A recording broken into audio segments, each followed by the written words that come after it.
ይሆኖይ ብላለች ባለ ኮሜንቷ። እኔ ምን አውቃለሁ ምንም የማቀው ጉዳይ የለኝም ማለት ነው።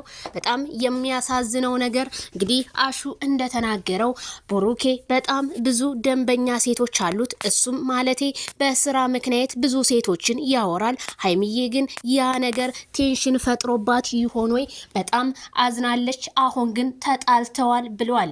ዛሬ በቲክቶክ ፔጇ ላይ እየዘፈነች እንግዲህ እያቀነቀነች ነበር የመጣችው። አሹ ደግሞ እንግዲህ ቡታጅራ አንደኛ አቀንቃኙ ነገር አመላላሹ ነው እንግዲህ ማለት ነው። እስኪ እንግዲህ እኔ የምለው የዱባይ ሴቶች መቼም የማይታመኑ እንደሆነ ሀቅና ሀቅ ነው። የሰው ባል እንደሚሰርቁ አገር የመሰከረላቸው ፀሐይ የሞቀላቸው መሆኑን ከዚሁ አመለክታለሁ። ታዲያ ሀይሚዬ ሰሞኑን ጸባይዋ የተቀያየረው ለምንድን ነው? ዱባይ ሄዳ እንግዲህ አንዳንድ ሴቶች በካሜራ ባይመጡም እንግዲህ በስተጀርባ ብዙ ሴቶችን እንዳገኘ እንደተሰማና እንደተነገረ ነው የምናውቀው።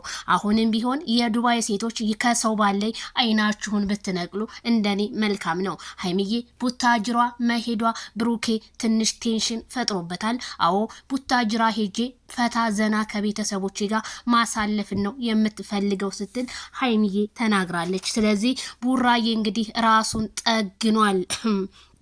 ራሱን ጠግኖ ስትል ከንበል ደፋ ተብለዋል እኮ እና አይዞ ቡራዬ። ምክንያቱም ፍቅር አንድ ሰው ፍቅር ሲገናኝም ሆነ ሲለያይም ሆነ ብዙ ችግሮች ይፈጠራሉ። ግን ለሰው ልጅ ቆም ብሎ ማሰብ ነው። ምክንያቱም እናንተ ብዙ ነገሮችን ያሳለፋችሁ ልጆች ናችሁ። ስለዚህ ገና ማደግም ይጠበቅባችኋልና ይሄ ነገር ሊያጣላችሁ አይገባም ነው የምለው ማለት ነው። ከመግቢያው ላይ እንደሰማችሁት በሌላ ፕሮግራም እንገናኝ።